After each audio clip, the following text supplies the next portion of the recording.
Welcome back to Risque Business News. I'm May. And I'm Laura. And today we are going to talk about a hell of a story. It's tax season. We're going to discuss the manipulative, little-known billionaire who nearly ruined the country's richest black person with the biggest tax evasion scheme we've ever seen in the United States of America. What year are we talking? Like now, current. Oh, wow. Okay. Like today. All right. This guy, he needs to pay $1.4 billion in taxes that he evaded.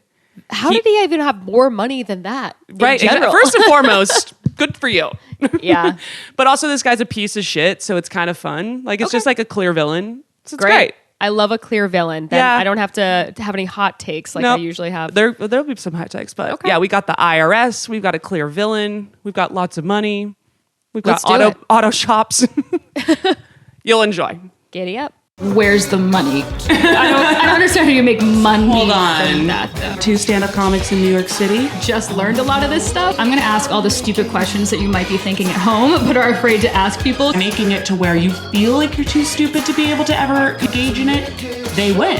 Why the fuck are they doing this? It's to make money. It's Risque Business News. Can I ask you, when is tax day? Because famously, I need to file them.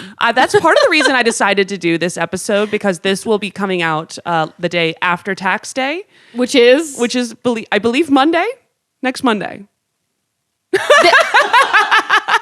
This coming Monday or the one after? Because I'm going to miss it again. I'm going to miss it again, Laura. You're fucked. File an extension. This is if you are listening to this and you didn't do taxes, you're sorry, because this comes out on Tuesday and it was, I mean, unless I'm fully off because. Well, also, I think it's pretty fucking easy, right? Like I just go on TurboTax. I don't own any assets. Like I have nothing in my name. I'm just a fucking idiot. Oh, yeah, Monday, April 18th. That is next Monday. But I can file them on that day. Absolutely. Yeah. Oh, all right.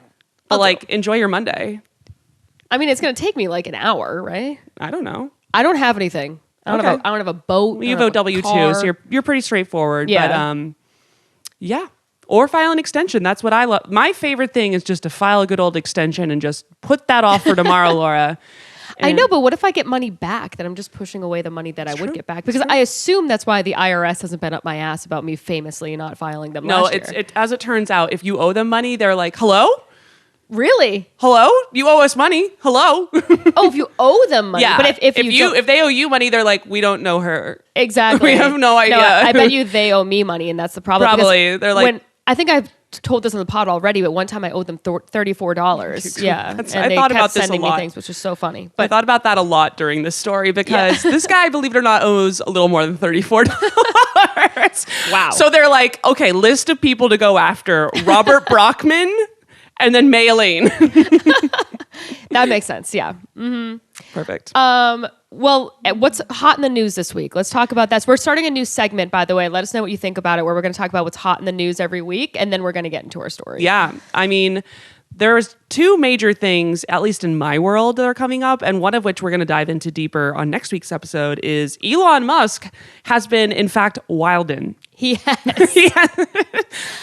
The definition of wildin' is Elon Musk this week. Can I tell you, the more I know about Elon Musk, the sexier I think he is. Is that bad? Is that so bad? Am I going to get called a bad name for that? Maybe. No, I don't think so. I mean, he's not traditionally good looking, but then you think about how much he has. I mean, he's not traditionally good looking. He looks look at his shoulders. Look at the slant. He really looks like Despicable Me there. Like he does. But he doesn't in general. It's something about the glasses shape is really not working for him. This is just fantastic. Honestly, I also think he knows how weird he looks in this and knows he doesn't need to care. Yeah, and that's hot. Absolutely not. No, it is hot. That is hot just to be like, I don't give a shit. Hottest thing that look at those chins. Look how many chins. He doesn't give a shit. No, he gives 0 shits. Amazing. That's the hottest thing that a guy could do, though, is give 0 fucks at all. Yeah, but anyway, if you're not caught up, he famously, in our last episode, we briefly talked about it, bought a lot of shares, 9% of Twitter, and they invited him to join the board, and then he was like, no thanks. Yeah. And part of the reason is because we're fairly certain we know he's attempting a takeover. I love it. I mean, and he's friends. We're going to go into the full story because it deserves airtime. Yeah, absolutely. For sure. But yeah. No, that's really exciting. I mean, you know me. I hate Twitter and I hate everybody who's ever run it. So I think that it's fun. Besides Jack. He's so hot. he's got his redeeming qualities, but the platform itself is like extremely biased about what they're monitoring and not. It's like either be something or not, but don't like pretend to be this bastion of free speech when you're fucking not. And like, I think Elon will be good for the company to make it more chaotic. More chaotic. I didn't know that was possible, but absolutely. Elon will definitely be more chaotic because that's part of the reason he's upset about it is he was quoted to not have joined the board of directors because he didn't trust the current management to try to run Twitter to its full potential. Right. Guys, this is me reading like 2 articles. We're going to dive in. So hit that subscribe button, motherfucker. Yeah, that will be fun. I will say though, now I'm kind of worried now that I'm thinking it through. I'm like, oh no, I don't want Elon to make Twitter a successful company that more people use. Oh no, we got to get back on it. I hate it so much. No, I'll never get back on it. I don't care if it's the only platform out there. You're like, I guess I quit comedy. Yeah. You know what's funny, actually, I wanted to bring this up as well, is that Selena Gomez, recently I saw an article that she has not been on the internet herself in years. She really? She has a team that will they'll be like, this is a trending TikTok, say this into the camera or whatever. And so she still puts out content. But yeah, I see her pop up and I'm always like, why is the algorithm sending me a Selena Gomez? Yeah, me too. What does that say about me? I don't know. It's so weird, but she has a team of people. I don't know how many, but she pays people basically to do all that stuff for her. And yes, she makes like cameos with her face and whatever, but she doesn't really know. She doesn't see like the comments. She doesn't engage with the app. Actually engage with anything. And is that the best strategy I've ever heard? Yeah. And you know what? So she said, actually, she's starting a wellness app because she thinks that it's changed. I mean, she knows that it's changed her life. It's like her happiness has skyrocketed. Oh my God. Her mental health is better. And I predicted this because I was like, social media is so fucking toxic and insane. It's going to be one of those things that now teenagers are going to be like, oh my God, you still social media? That's so bad for you. Like cigarettes were for us. So you said no hot takes today. Listen. You can't stop me from my hot take. But I think that's really fucking cool that she's doing that because I think that is really cool, actually. If anything, you should have to get some sort of app that's on your phone that's like, hey, you've been on TikTok for 2 hours. Is this a good use of your time or you want to take a fucking lap outside? Like with a the sun Surgeon on your General's face? warning. Like, you know, when they put like those insane ads on like the sides of cigarette cartons or whatever, it's like a lung that's completely black and you're like, whoa. Yeah. I'm just walking through the airport. That was really aggressive to show me duty free shop. Now I'm sad and all right. But anyway, but for social media. Yeah, I think it's fun. I think it's a good idea. Anyway. All right. Well, that. And then the last thing I wanted to talk about, this is very niche, but there are definitely some people in New York who are freaking out about it, is the pending service worker strike. Oh, I thought you were going to talk about the subway shooter, and I was like, that's not business news. I was like, that's horrific news. But yeah, the worker strike. So I know nothing about this at all. Well, I live in a gentrifier building. My bad. Sorry, guys. And you really do. I do. It's a great building, though. It's a I like great it. building. We should go to the roof after this. Yeah, I know. Actually, good point. That's a great call. There she goes. Listen, hot take. Hot take. But point being, the union and the whatever the org that works with the union is their contract is up, and as of next Thursday or something, the service workers will officially go on strike if they don't figure out something. Which means I think it's 3,000 buildings and 500,000 apartments in New York City my gosh. will no longer have the staff that is required to run the buildings, and that doesn't. That might not sound... Wow. Well, people in other cities understand, obviously have this too, but it's the trash is all run by that. Yeah. Packages are all run by that. We got a notice that was hey, you won't get packages. And I was like, what? But my Amazon 2-day! I mean... I agree with you. What are you going to do? I don't know. I mean, hopefully it doesn't I'm going to turn Amish for a week or whatever it is. So it's like a union that all these people belong to? Yeah. So all the service workers understandably are in a union, and they put pressure on the management companies to pay them fair wages, give them health care, etc. And I think super rightfully so. They were like, hey, we should get paid a little bit more because remember how there was a pandemic and we had to do that? Do a ton of shit for the building that we probably wouldn't even normally have to do because Absolutely. I mean, it was very much I'm definitely obviously on their side here. Yeah. So I'm just hoping the management company doesn't fuck around and find out, because I will send an angry email. Is it so sorry? Is it just well, that is terrifying. And then I will follow up. I will follow up regularly. I'm sure you will. Is that just one management company, or do I have to worry about like my super in my building? So I don't know. Because that guy fucking hustles. He's like running it solo. He's like, don't even worry, it's got it under control.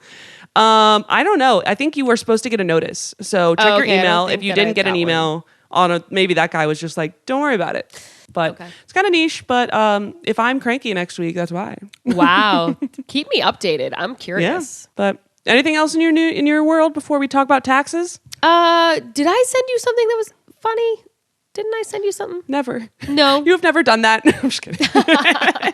I sent you something right before this, didn't I? You did Biden shaking hands with Oh, yeah. I don't fucking care, dude. I'm just going to tell you what. Luke, that is Luke, so can we funny. just throw this bad boy? This isn't business news, but it deserves just a lap. So look at this. So It's a New York Post. He goes to shake hands with the air.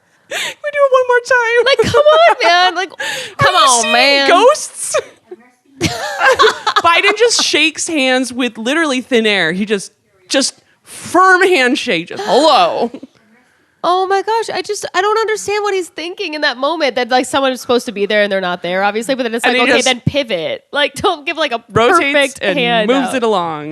But I sent you something else too, but now I forget what it was, and I we'll don't just know. move on with our. Oh yes, I remember now. The Wolf of Wall Street is now touting himself as a cryptocurrency expert, and I'm sure like the crypto people are like, "Can you fucking not, dude? We just don't Like, need your brands right making us a little bit more flawed. Yeah. We already look kind of bad.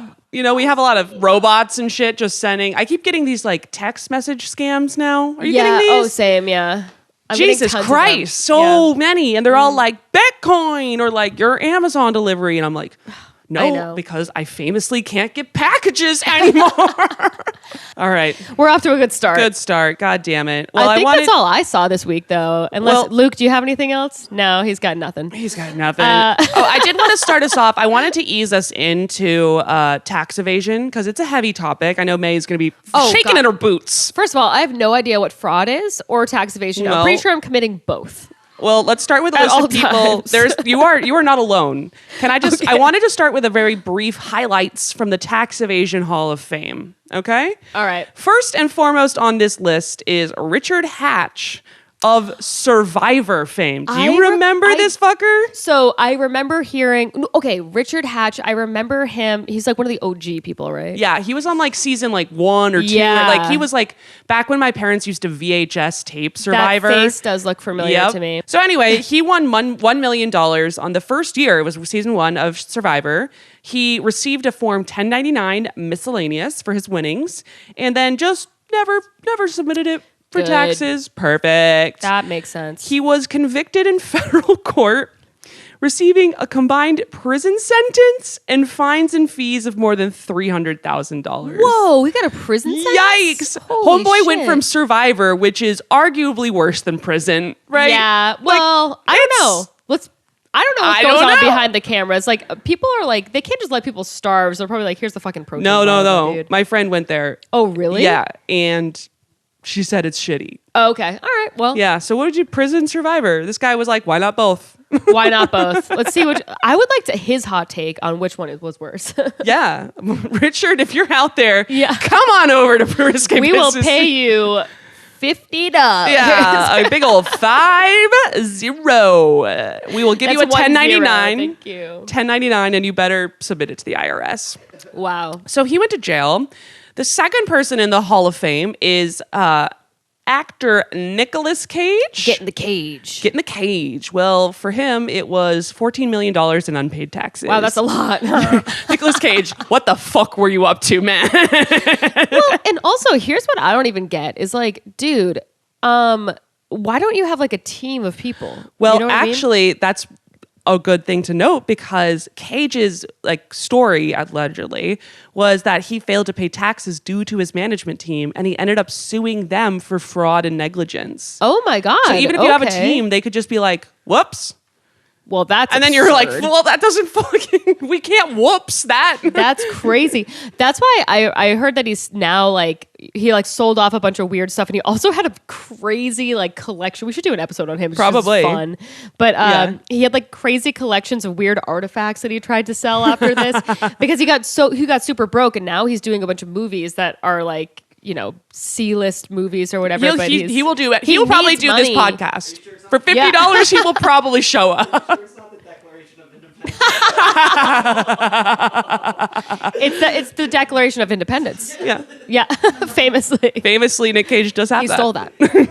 Probably Rasputin's penis as well. So he ended up having to pay more than $6 million of his tax bill, which was the balance for what he owed in 2007. Okay. Bad day for the Cage.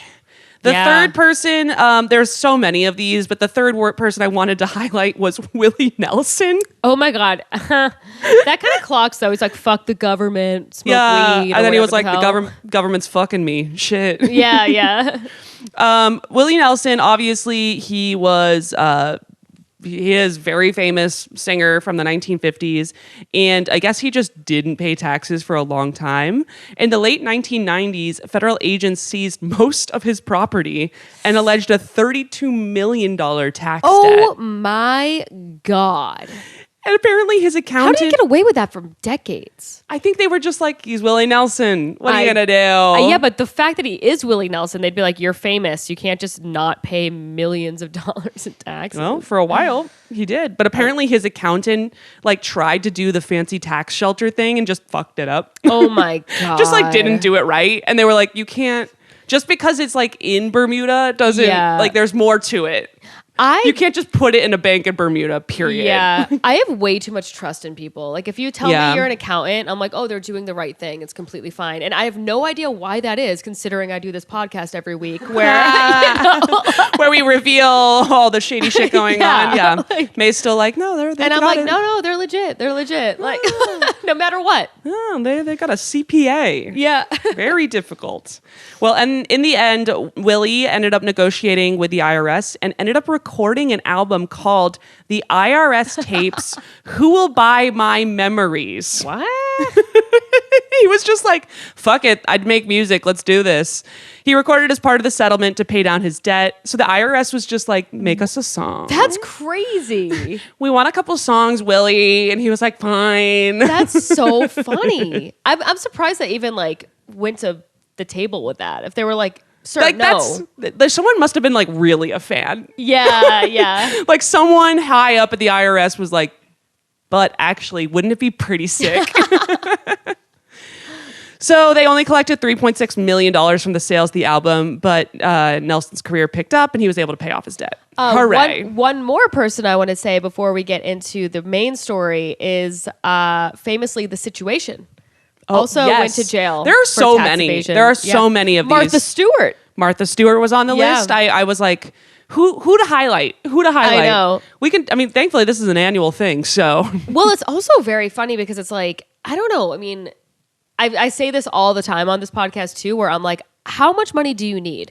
If someone was like, you were going to say that a lot in this episode. Yeah, like you can rip off the government and maybe go to jail, or you could have $100 million fucking dollars, do whatever you want, Martha Stewart. Genuinely, and she was like, no, I need to rip off the government and probably go to jail and humiliate myself and my entire brand. The stress of it alone. Yeah. The stress of just knowing I might randomly be going to jail at any moment because of fraud. I don't understand You live in that every day. I guess I do. That's amazing. Okay. If we don't see May next week, what are you gonna do? That'd be so funny to be at my trial, and they're just playing the tapes. The tapes, and you're like, here's you laughing and saying, I don't pay my taxes. I'm not paying those fucking shit. You said it 20 consecutive times. I'm like, that's not me. I'm like, that must be photoshopped. I don't know.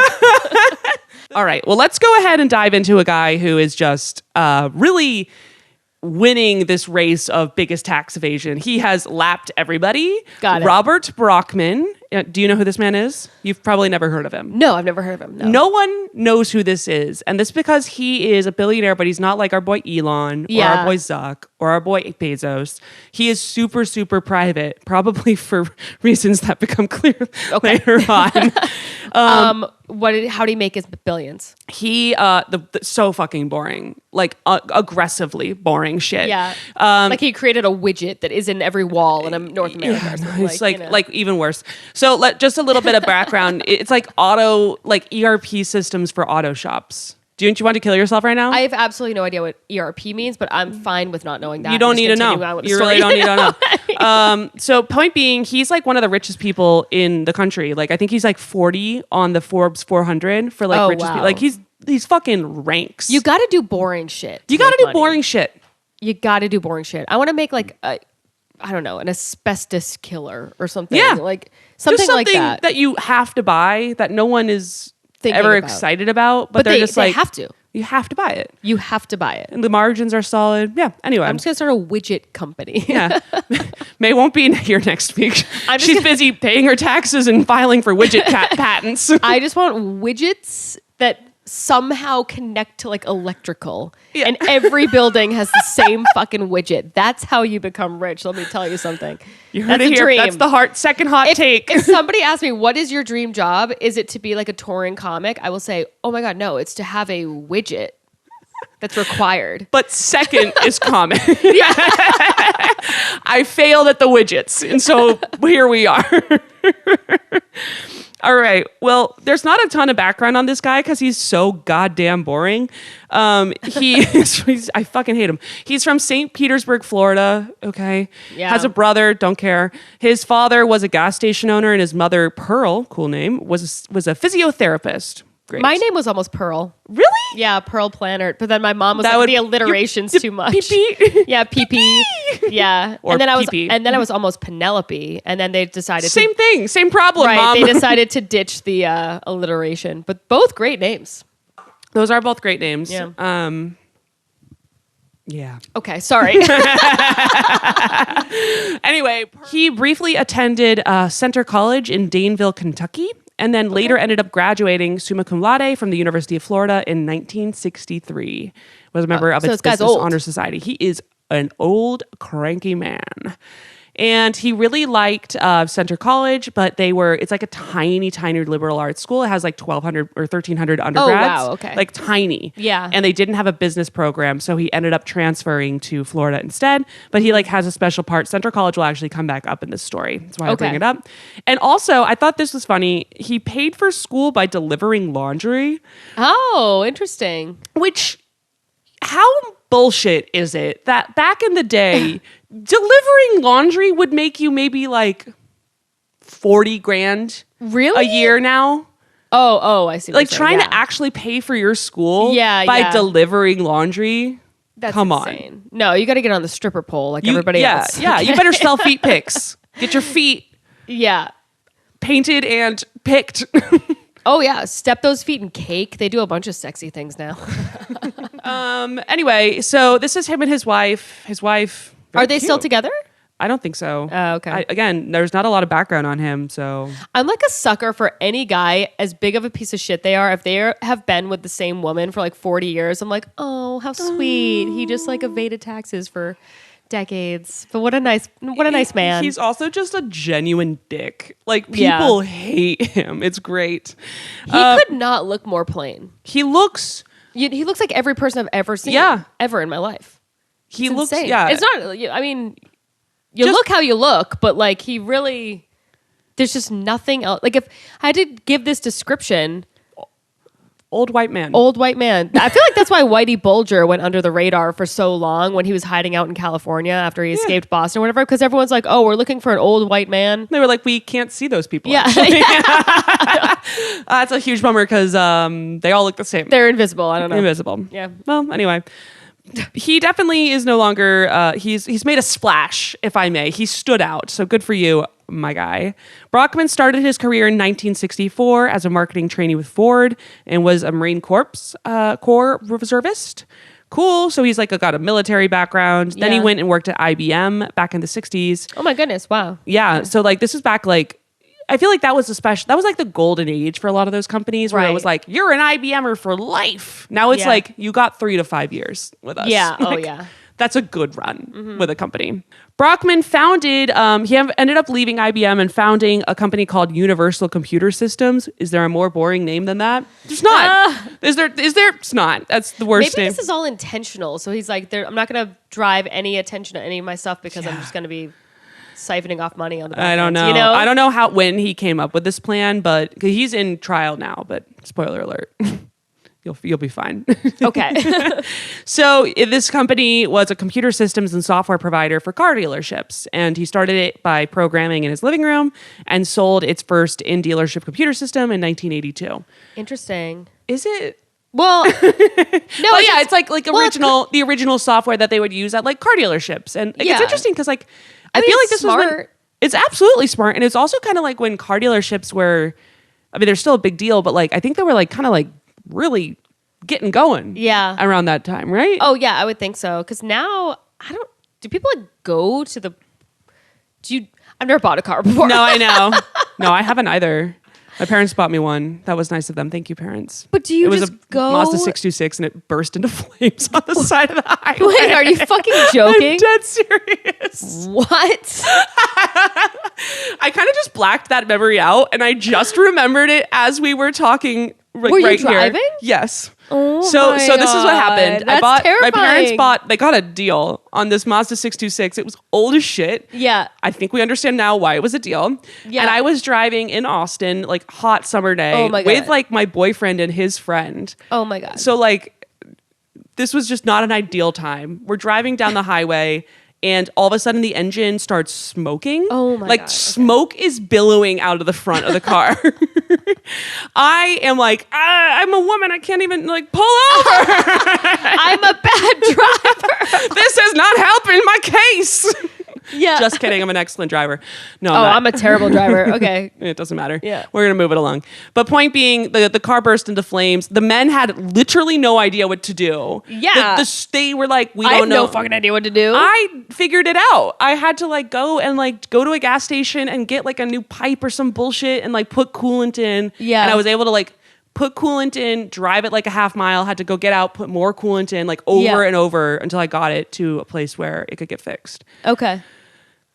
So don't drive in cars with me. In summary, yeah, resourceful. But anyway, so I don't go to a lot of car dealerships since then.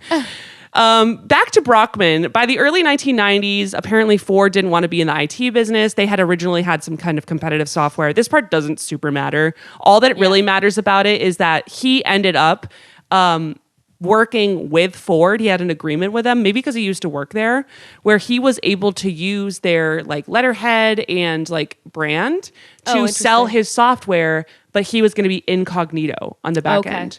So they didn't know. This guy likes that. Yeah, I know. He's like a little hiding, a little invisible man. We love it. So UCS has an interesting background because people either like really loved the tech, but their business practices were like absolute horse shit. Like what kind of thing that you can really only get away with if your tech's like pretty solid. You know what I mean? This is just a really high level, like why people hated them so much. They had really, really long-term contracts, like up to 15 years. What? Are you kidding? 15 years That's insane. on technology. Like, That's ridiculous. exactly. That would be like, never fly now. No, of course not. Yeah. The competitors at that point typically maintained 5-year contracts. So they would lock their clients into these super long contracts. They wouldn't allow any integration, which who cares beyond the fact that they were just like, you buy our shit or you use someone else. Like there's no playing nice with others. We don't care. Yeah. And he would apparently write clauses in that would cause the term lengths to be lengthened very liberally. So like if there was any sort of like modification or the customer needed anything, he was like, cool, you just tacked on 2 more years on your contract. Oh my God. And people obviously like Didn't like hated it. Yeah. hated this practice, and they would routinely try to get out of it, and he would very, very aggressively take them to court. Wow. He apparently took over 100 of his clients to court. And God. He made like a significant amount of money off of that. Isn't that nuts? Yeah, that sucks. And you're putting like a lot of car dealerships are like privately owned franchises, right? I'm not 100% sure, but I would imagine. Like, I mean, they're definitely, they're franchises because there's always the fucking name of the guy. Like, right. Like Bob's Discount Toyotas. Right, exactly. Come on down. So you're essentially putting out a business. I mean, maybe putting out a business because you're asking them for so much money to get out these contracts or whatever. Mom and pops. He's gonna make a buck one way or another, and like he does not care how. What a terrible So that's guy. kind of like he's really ruthless. Like one of the quotes was Brockman made his money by screwing people. Yeah, sounds like it. Yeah, and apparently this worked really well. He saw profits of approximately $100 million in 2005. Wow. And then $530 million in 2004. Wow. So it worked. Like he was making money. Yeah. There were some rumors from a blog, this blog is pretty funny. We'll talk about it more, that he was a patent troll as well. I couldn't find a ton to back this up, but obviously he would try to squash that. So basically what a patent troll is where this is the blog. This blog is out of control. Yeah. And it's one of the employees of his. And basically they were okay. like, he would file thousands and thousands of patents on random shit. And then when someone would violate it, he was extremely litigious, and he would take people to court over and over and over to get money from them.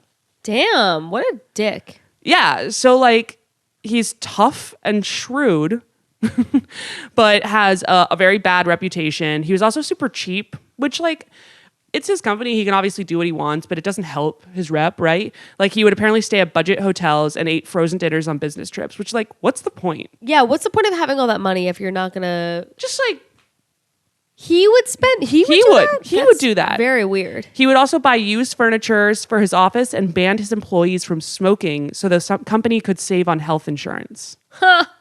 Like weird Wow. shit, you know? Especially back then, it's like, guy, it's the 80s. We're all smoking. Absolutely. Like this is our heyday. One of his former customers, like a quote that kind of sums it up was, "I know unequivocally that I wouldn't do business with this guy, even if it was free." Oh, wow.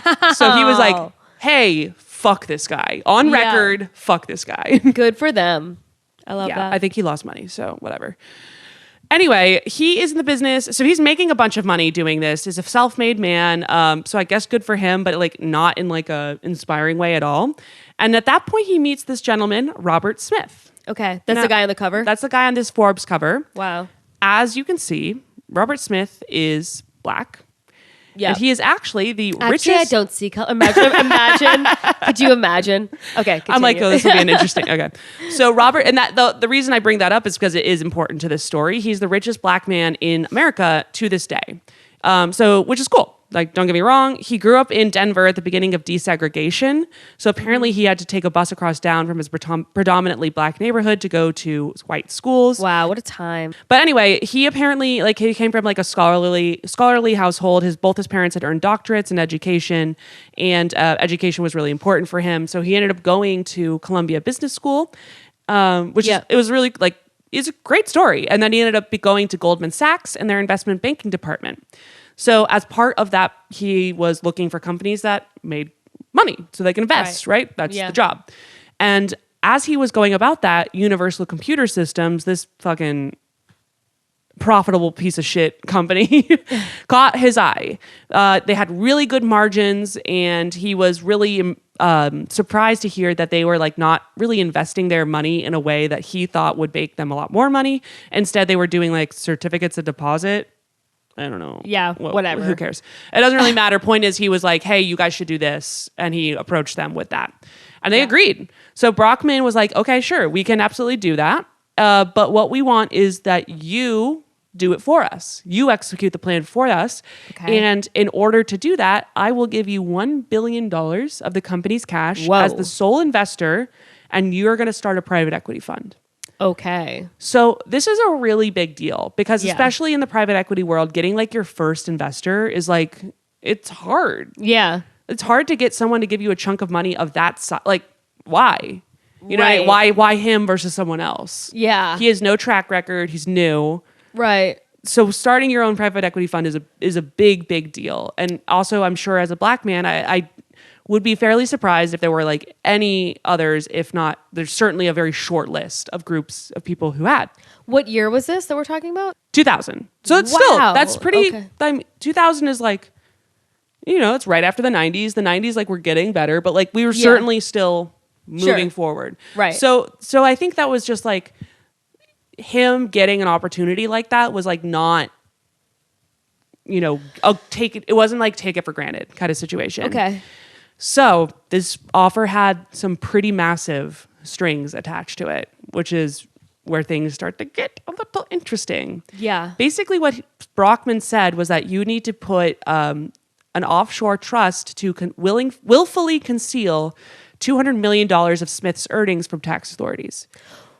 So like they set up... It's legal? This is legal or no? It's kind of like a gray area. I'm sure he probably pitched it to him as like not technically wrong, but not technically right. One of those things where it's like... Just like smart accounting practice. Yeah, and I'm guessing he probably was like, every rich person does it, which is probably true. True, which is definitely true. Right. And he 200 million. I know. And he presented it as like a take it or leave it proposal. So it wasn't like, okay, we can negotiate. He was like, either you're fully in or like, wow. bye. Or like, we don't trust you. Yeah, Don't we're not do doing anything. this. Wow, interesting. So blah, blah, blah. You had to carry half of his carried interest in the initial Vista fund too. It gets kind of complicated. I don't think it really matters like that we learn all the details. But kind of the thought process behind this is that Brockman was already doing a lot of this kind of stuff. And he was taking comfort in the fact that there was another person like involved with him. Like he had a partner in crime, literally. Yeah. And Smith said he had like, one of his quotes around this was, I had one of those in the mirror moments, like man in the mirror.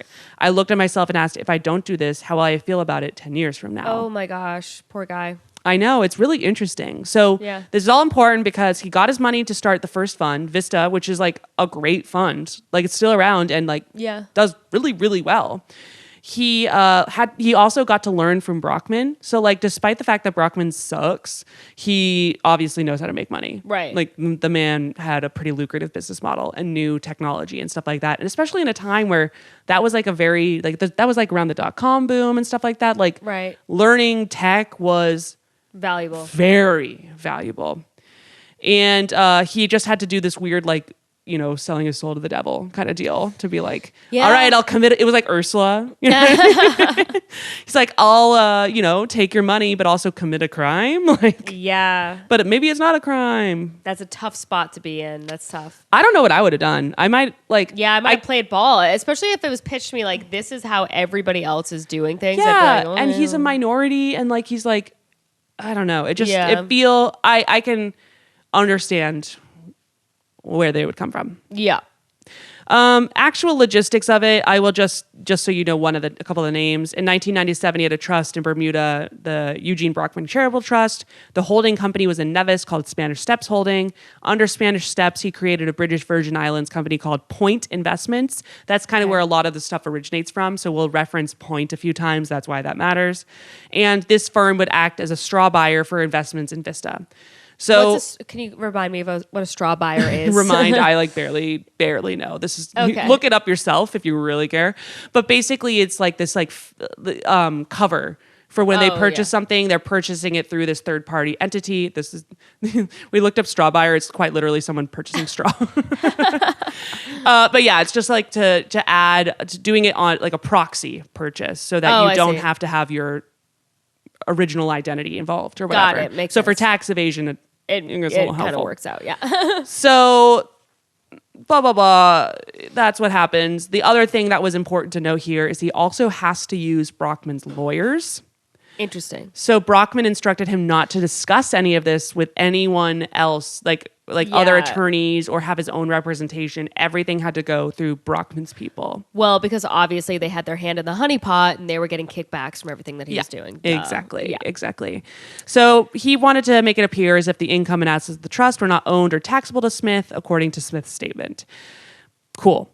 So at this point, now they're set up. They've got this weird deal. They're moving, and it's pretty fucking effective. Vista would buy a bunch of companies and roll up their software and then sell them. And they did this for a bunch of companies within UCS and grew that portfolio. And they made a shit ton of money.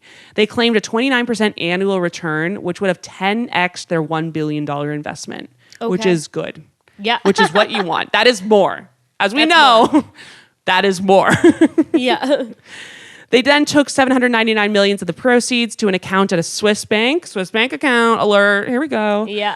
Mirabaud, that was controlled by Point Investments.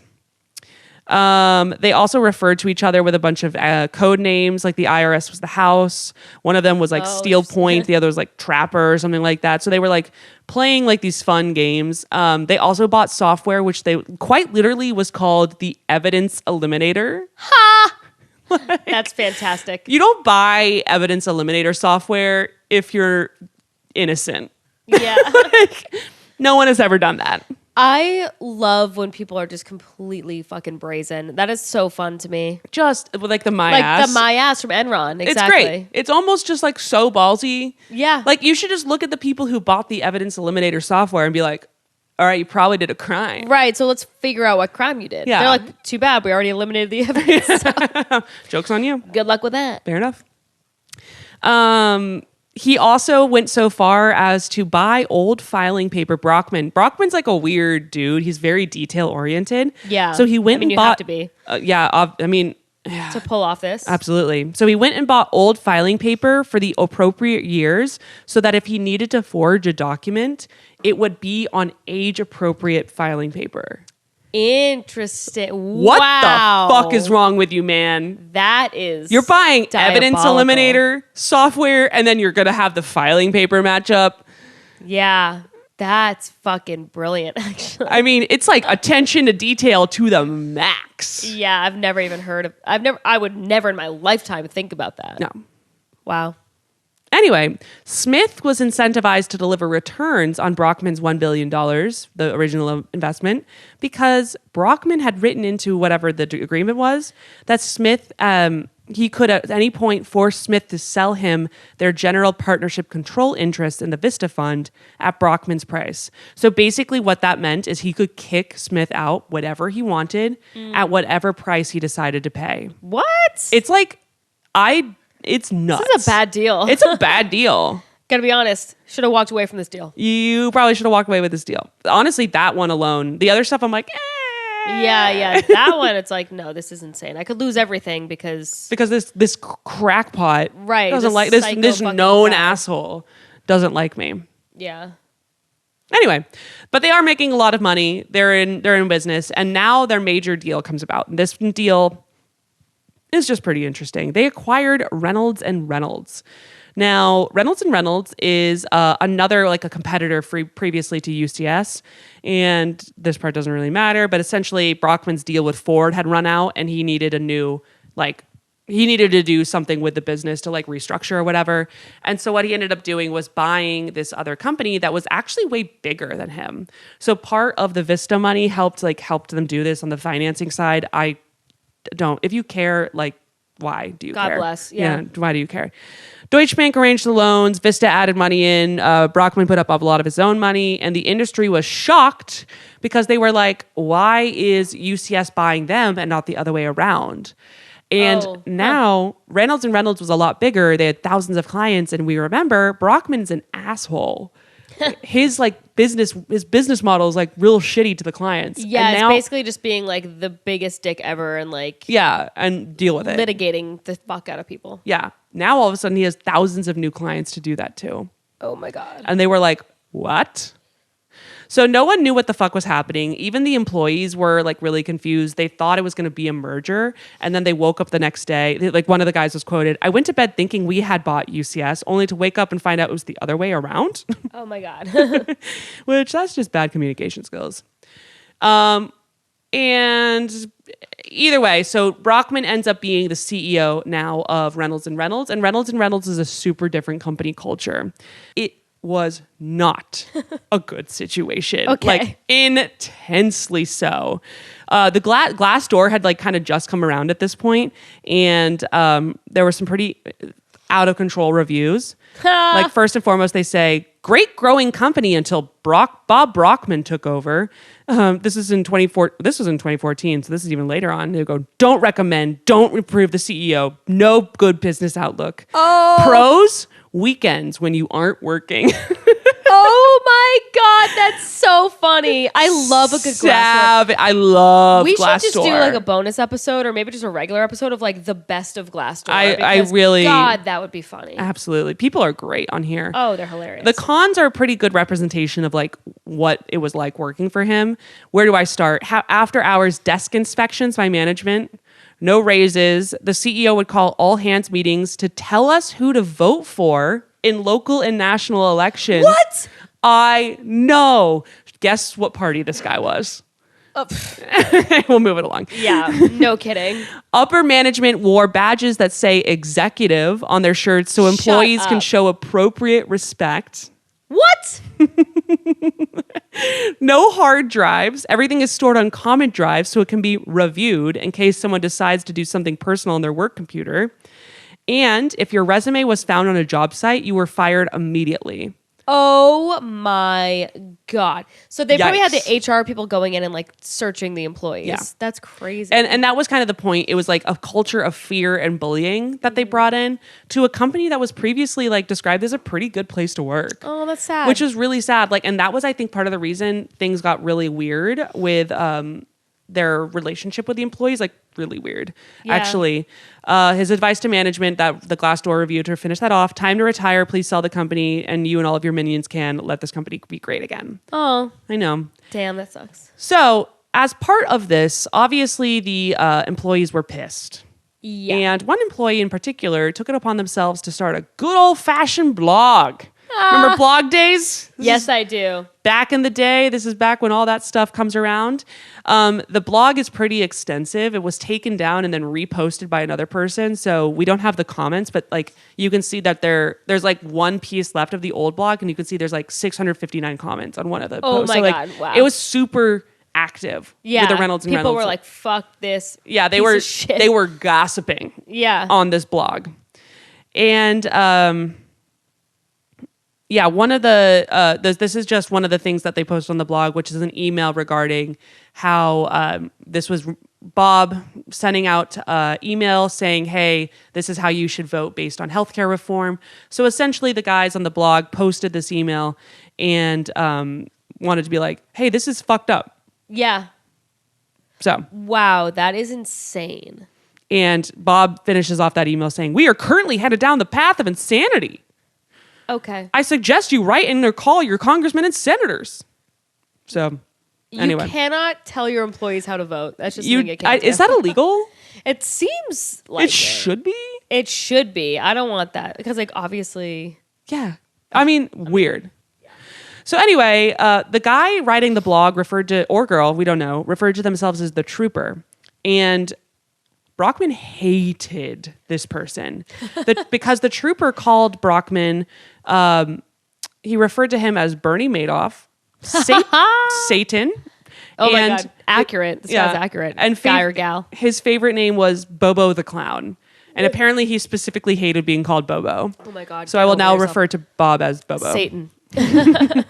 He also said a bunch of stuff about the product and like the business practices, saying that the product was crap and that they were losing a lot of customers.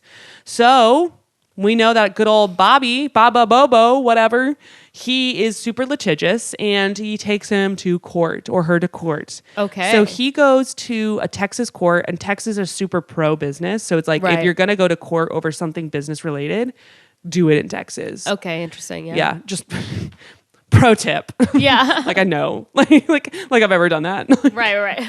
But they're very, very pro business there. And so he went to the Texas Supreme Court and was like, "Hey, you need to remove the cloak of anonymity from this blogger. Basically, Google needs to give up the IP address of this person and reveal who it is so that we can sue them for libel and potential breach of fiduciary duty because he was like, they're an employee and they're revealing stuff about the company." Right. And the Texas court was like, "No."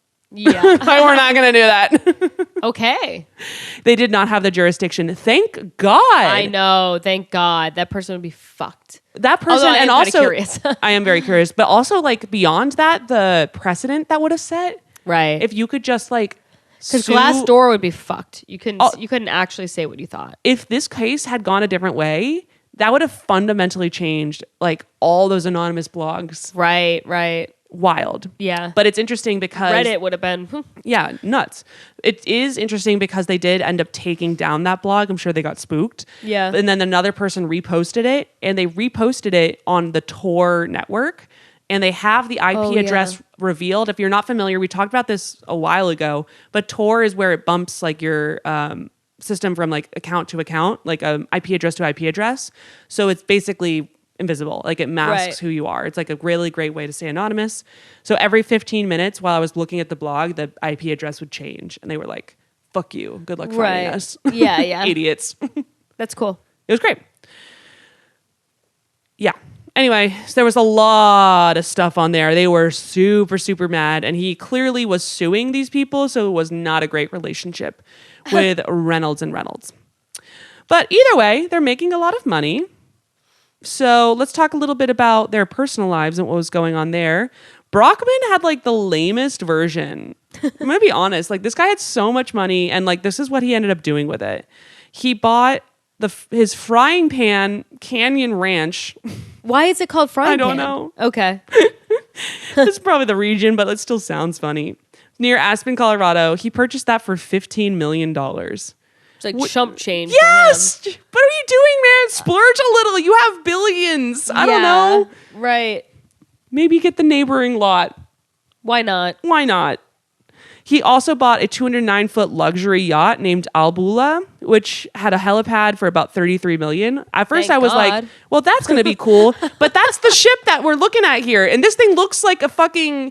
It looks like a fisher boat. It looks like a fishing boat. It's so ugly. Come on. He has the worst taste ever. Are you serious? Horrible. Look at this thing. It looks like something that you would do cargo with, like a Yeah, it looks it like does. a ferry. And what is this setting it's in? It looks awful. I It don't want looks- to be there at all. It kills me. Imagine being like I'm spending the day on a $33 million boat, and then you go to this fucking boat, and you're like, are you kidding me? What? Is this a ferry to Long Yeah, it's just Island? Staten Island ferry. Yeah. What are we doing here? Yep. Well, that's the ship. That boat sucks. It does. And then apparently he would go to Argentina a lot for dove shooting. Which, what's wrong? Like, that's like, he would shoot doves. Right. That seems like the perfect hobby for him. Anyway, back to our boy Robert Smith. Was it Robert? Yes. Richard? Yeah, whatever. Smith. We'll refer to him as Smith. Okay. So Smith, on the other hand, also wasn't just working. And he was doing things a little bit more extreme. In 2009, he relocated with his wife, Suzanne, who's pictured here, who he had been married to for 22 years, to Switzerland. Cool. Okay. The next year, he of course used this opportunity to put $30 million of his own untaxed capital into the bank. Duh. But at the same time, he bought 2 ski chalets in France. That is how to spend your money. Yes. Brockman. That is cool. Fucking weird ship is not. And also, look how pretty she is. She looks so cute. She looks so classy. I really does. like her. Yeah. They also had homes in Texas, California, and Colorado. Makes sense. But unfortunately, Oh no. I know. Enter 2010. Robert meets the Playmate of the Year from Playboy, Hope. I cannot pronounce her last name. Dorixie? Wow. Yeah, that's tough. Sure, something. Dorchix? He's like, she's on my For You page. Yeah. And Luke is like, wow, I know her. Yeah. Here is her on the cover.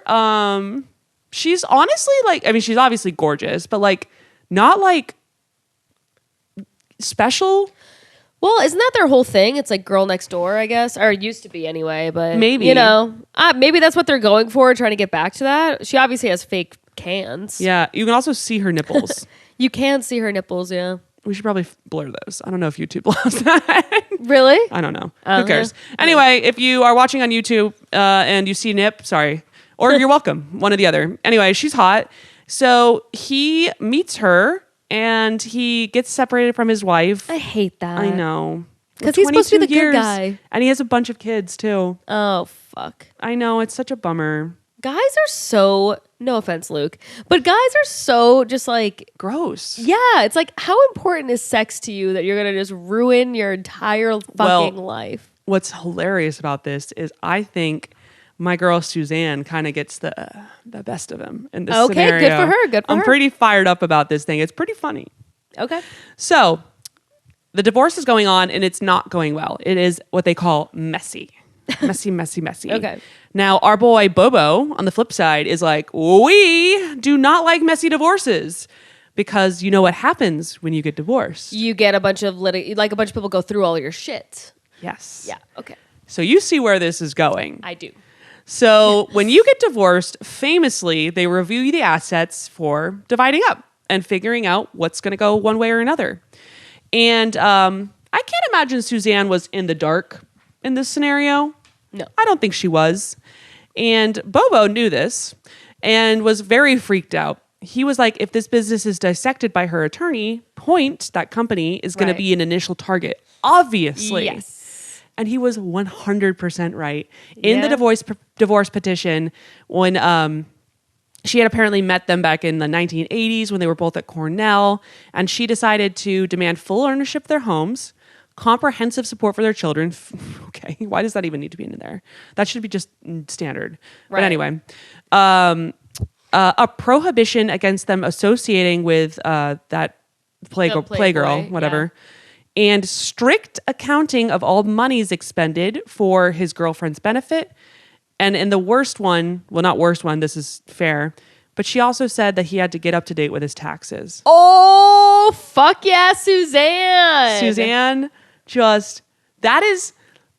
this is absolutely where the IRS was like, wait, what? Yeah. So it's right around 2013-14 when this divorce gets finished. That is exactly when the IRS starts investigating. Yeah. And ultimately, just to cut to the chase, he ends up paying like a couple $100 million. So like, that is the most expensive pussy he's ever had in his life. Yeah. Oh, So true. What the So fuck? true. This Hope bitch, I'm sure she's lovely. They're still married. But goddamn, I hope you liked her, man. That is crazy. That is a lot of money. Best I've ever gotten is like a piece of salmon at a restaurant, you know? I know. I'm like, oh my God, the meal was like $80. Oh my God, wow. He bought me Arctic char. He really likes me. This bitch is getting hundreds of millions. Damn. Good for her.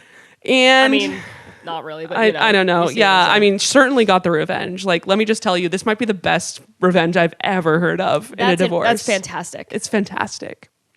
So Well done, obviously, Suzanne. the jig is starting to get up. It's 2013, 2014. The IRS is closing in, and both of them start freaking out. Yeah. Smith finishes the divorce, and then at that point, apparently America had this weird thing with the Swiss banks where they were like, the Swiss banks were going to reveal a bunch of accounts, which Really? I'm surprised I didn't hear more about. Yeah, me neither. I guess 'Cause that's fucking... It's a big deal. Yeah. It's a big what? We should probably look into that at some point. But anyway, that occurred, and there was an amnesty program that was going on where Americans who had failed to disclose their offshore accounts could apply for like forgiveness and just be like, sorry. just kidding. I was trying to scam you guys, but now I'm being honest about it, so you can't be mad at me. I know. And I'm guessing the IRS was probably just like, honestly, the amount of prosecution we'll have to do is just like so much. Right. That like, this is just the best way for us to get ahead of this. Right. To an extent. So he obviously saw this as a chance to like potentially get around some of this stuff. He applied and they denied his application. Oh. He tried to ask. Like, fuck. He was that like, means it's big enough where they're like, no. We're letting a bunch of these small fish go, but you're our fucking tuna. yeah, and you're big tuna. You're gonna feed us through the winter, Yeah. if I may. Yeah. And so essentially, yeah, he applied to the IRS, and that also revealed to him at that point that the IRS was in fact investigating him. Yeah. He knew for sure then, because that was kind of like one of the things. They were like, if you have an open investigation, you're not getting amnesty. Yeah. So now he knows, and so does our boy Bobo. Excuse me, not Robert. We don't refer to him as that anymore. So anyway, I like Satan. Satan, yes. Nickname. Anyway, this is occurring. They're freaking out, but Smith still decides to continue with his life. And he has a badass wedding. Wow. To the Playmate in July 2015. He buys her, or like they go to this really massive villa in Italy's Amalfi Coast. Damn, that'd be so nice. So nice. So Just what your wedding's nice. gonna be like, right? Yes, exactly. The exact same. This place was so remote that they had to helicopter things in. It took like over 100 rounds to get all the shit up there. Like if you scroll down a little, you can see a picture of this villa. It's gorgeous. Whoa. It is gorgeous. Look at that cake. The cake is insane. Seal performed. He apparently sang. Kiss from a rose. Exactly. Yeah. Ooh. I wonder if Heidi Klum was there, I guess. Probably. And then John Legend actually was singing when she walked down the aisle. Baby. Can you imagine? That is insane. I mean, it looks like it's pretty sick. Yeah, it looks beautiful. It looks pretty sick. Wedding inspo, right in my budget. If you're just about to go to jail for tax fraud. Yeah, you might as well just blow it all. Yeah, What's the fucking absolutely. difference? You're going to be sitting in a jail cell in 2 seconds. Yeah, and she looked great. I got to be honest, Hope crushed. I don't think I have a picture of it, but there's a little There's one her there. little tiny She one, looks great. She I looks mean, really good. Yeah, I would assume so. Yeah, of course. That's like your whole job in this Right. scenario. Exactly. That's what you're supposed to be doing right now. Right. Figure it out. So he gets married, but things were obviously heating up. So unfortunately, back to reality, it became clear the IRS was on them. So this is really interesting. I died at this part. This is when they decide to become super philanthropic. Good. 2012. So what Brockman was doing in the meantime while these divorce stuff was going up is he started getting nervous because of just all the stuff going on with Smith. And just like, I think it'd been long enough. He like was smelling, saw the writing on the walls and he was like, we need to wrap this shit up. Yeah. So he was trying to exit from Reynolds & Reynolds. He almost sold it for $5 billion to KKR, but then they backed out. Okay. Then in 2013, he tried again to do a dividend recapitalization. I don't know. God bless. God bless. Have fun. Point is, it valued the company at $5.3 billion. So that deal, or whatever the hell that was about to happen. While this deal was happening, he pledged $250 million to Center College as a donation. That is so much for such a small school. Like, what the fuck? And that was exactly the point. It hit like major press because it's a massive. It was going to be the biggest donation to a liberal category, arts school, liberal arts school. Super well publicized. They announced the pledge on Friday. The following Monday, the Reynolds & Reynolds deal had fallen through, and he rescinded the pledge. Oh my God. That's fucking insane. God, you're a piece of shit. That's unbelievable. It's great. It's just so great. Oh, man. So that's happening. And then after the IRS rejected his amnesty plea to Smith, he also began upping his charitable donations. There's a reason for this. He wound down Vista's first fund and then used that money to set up a foundation with hundreds of millions of dollars from the profits from it. Mm-hmm. And then he used that to fund a bunch of different things. Like he sent $50 million to Cornell, $20 million to the National Museum of African American History and Culture. Cool. And then this one you might actually remember. In 2019, he delivered a commencement speech at Morehouse College, announcing that he would spend $34 million to pay off the student debt of the entire graduating class of the historically black college. Oh my God. Wow. Like, Did you do it? It was like about 400 grads. I'll explain. So this obviously was it was massive news. It was really cool. I remember vaguely when this happened, people were like, oh shit, student debt is a problem. It kind of brought a lot of stuff to light. Not actually as altruistic as it sounds. Yeah. So this is an interesting one. Not. I know, shocker. Believe it or not, with these cats. Right. So by donating this money and placing it in this trust, what he was trying to do is say that he wasn't actually evading taxes, but rather using that money in a charitable trust, which would make it tax-free. Okay. Everyone's a con artist. Yeah, everyone's so good at what they do. Yeah, all of a sudden, he becomes super charitable the second he's getting in trouble with the IRS. Right. I will say, to his credit, that does eventually not work out for him, and he does still pay off. the loans for those kids. Oh, so it's weird okay. because it's like That's nice. It's great. He didn't have pure motives, but like he ended up doing a net good thing. Right. So it's weird because I'm like, I'm really torn on what I think about him. Yeah, me too. So far, Like I get it. I get a lot of it. Besides the hope thing, that pisses me off. that pisses me off too. But you know what? What are you Whatever. gonna do? Yeah. What are you gonna do? And literally, I mean, I'm saying that this is not like just like a thing that's not hearsay. Like this was an actual, they had correspondence between the two of them, Brockman and Smith, where there was a memo that said, quote, these activities would work as a strong barrier against an attack from the IRS. And then they needed to appear charitable as much as Oh my God. And that's in writing? Mm-hmm. Dumb fucks. Dumb idiots. I know. I mean, they're pretty smart, but they're you know. pretty smart. Yeah. I'm like, idiots. Stupid. I like don't even know how he was trying to get that deal done. Like No, I was like, I can't. I have absolutely no idea what half of the words you said this episode mean. Brain So fully glitched. I don't know. I'm like, equity. What's equity? fuck if I know. Honestly. So the IRS was obviously like, we are the IRS. Go fuck yourself. Yeah.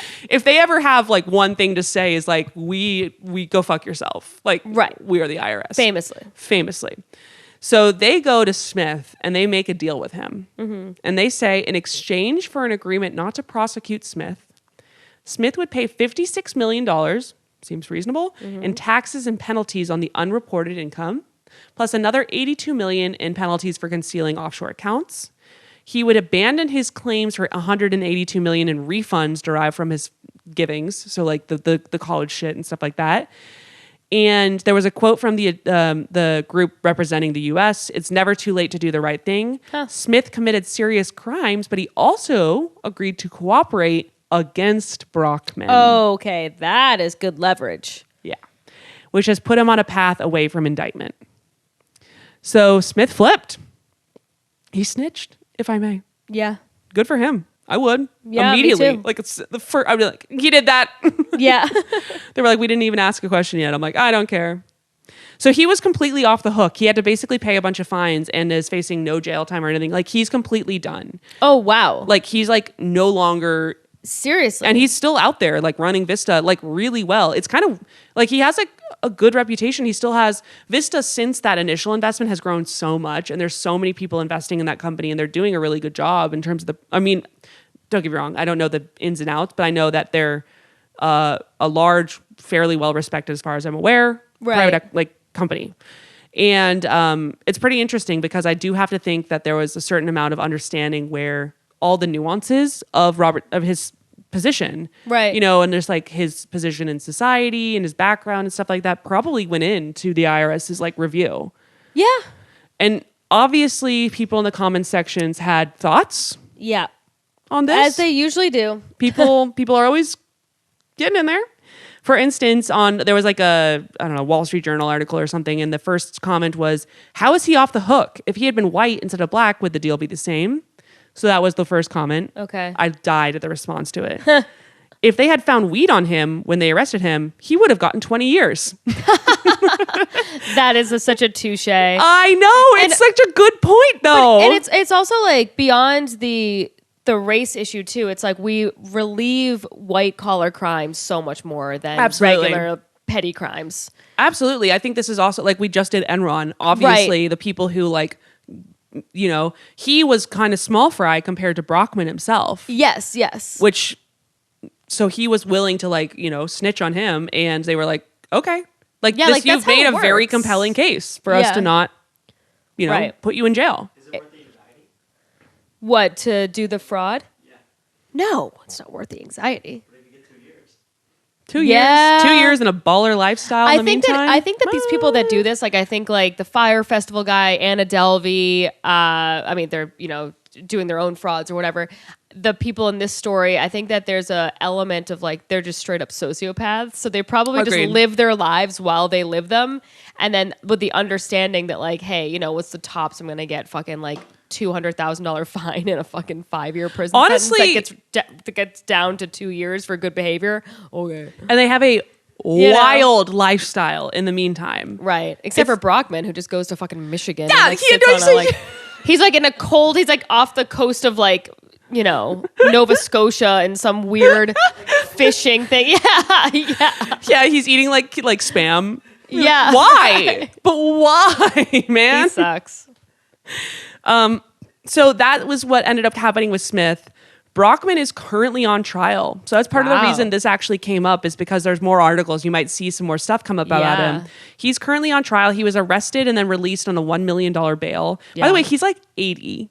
Wow. He's old as shit now. Dude, just retire before this all hits the fan. Just but retire. also, you don't get to just retire and then like, oh, no more fraud. Yeah. But you still get in trouble. You do? Oh, oh no. We are teaching May a little bit about fraud right now. Yeah. You don't get to just be like, oh, I quit that job. No more fraud. That was my retirement plan, to just commit a bunch of fraud and then be like, I'm retired. I retired at 35. So cute. That I appreciate you guys coming after me, but I am retired. I am retired, obviously. So it's a clean slate. Can't do fraud anymore. Sorry about that. You're too late. Yeah. Well, anyway, that's not how it works. They took him to court for 39 counts of tax evasion, wire fraud, and money laundering. And he argued that he can no longer stand trial because he has dementia. Oh, you know what? And we're going to do an episode on this, but we're going to do an episode on the Real Housewives dramas. One of their husbands claims he has dementia too. Good old honestly, dementia kind of claim. fucking looks like it. So yeah, well, honestly, this guy. And so does our president. Whoop. Uh-oh. Shaking hands. Hello. All right. So he says that he has dementia, and he even has a doctor submit that he has poor short-term recall. But prosecutors claim that Brockman's doctor has a conflict of interest because they work with Baylor College of Medicine, which Brockman had donated millions and millions to over the years. Okay. I think it was pretty easy to get that doctor's note. Yeah. I think he was like, hey, buddy, you like your office? You like the building you're sitting in? I have dementia, right? Right. Like all your higher ups are just going to come down on you anyway. Yeah. Yeah. That's like the easiest note he ever wrote. He was like, yeah, sure, you have dementia. I don't know. That would kind of suck for the doctor though, if it's like, if he does in fact have dementia and they're like, I'm literally just being truthful and everyone thinks I'm a fucking crook. Including Laura Sogar. I do. In Brooklyn, New York. Brooklyn, New York. I don't trust this random doctor from the Baylor College of Medicine. I'm sure he knows what he's doing, but I think in this case, he might have been inclined to go with the dementia case. Yeah.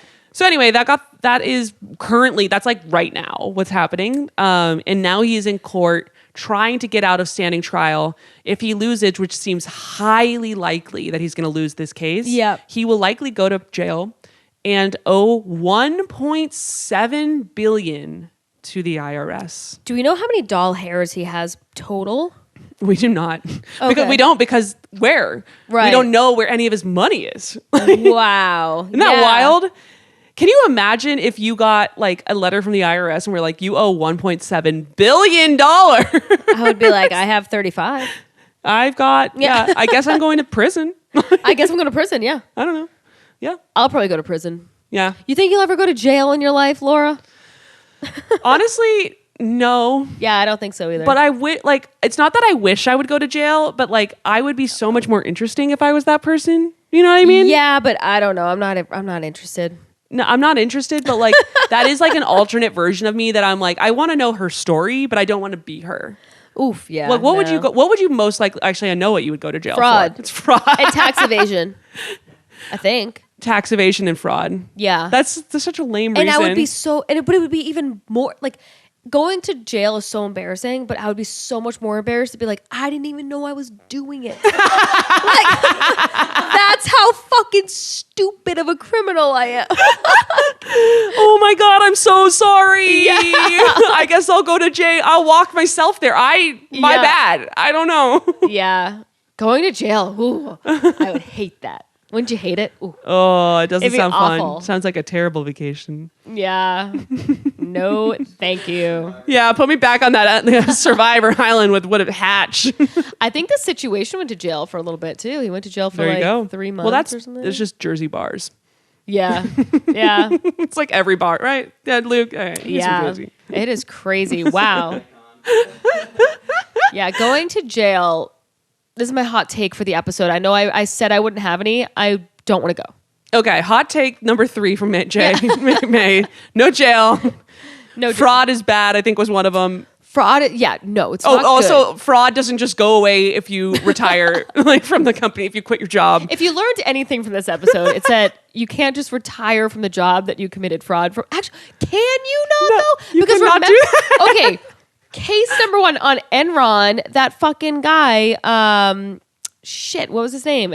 See, I'm forgetting his name. It's so brilliant. Oh, the guy at the very beginning? Yes, and he just like fucked off? And he fucked off and went and bought a bunch of land in Colorado. And maybe they had the evidence eliminator. Maybe they just handled it. I guess. Lupai! Thank you. How do you remember that? Good for you. Yeah, Lupai. I can't even remember the people. And I wrote this and I can't remember the names. It's crazy. I was listening to a podcast recently, a really well done podcast. It was super thoroughly researched. And where they were like, people actually like quote this versus us where they're like, this could be complete bullshit. And probably is. But on the podcast, they were like, when you're a podcaster and a creator of content, you understand that when you do a story, it stays with you. And I was like, no, it doesn't. I was like, it is deleted from my brain immediately. I was like, I guess we just don't give a fuck about our subjects most of the time or whatever. In this case, this guy's just so goddamn boring. Yeah, I don't know what to tell you. Well, that was awesome. Thank you so much for researching. This was super fun. I hope you paid your taxes, people. If you didn't, good luck. May? I don't know how. It was yesterday. If you're listening to this, you're too late. You're going to jail. Sorry about it, but not as much jail as my guy Brockman here. Bobo, Satan, whatever we want to call him. Yeah. Anyway, like and subscribe. Tell your friends. And follow us on Instagram for our live dates. Yeah. Yeah, come see More us to live. come. Appreciate you. Goodbye. Bye.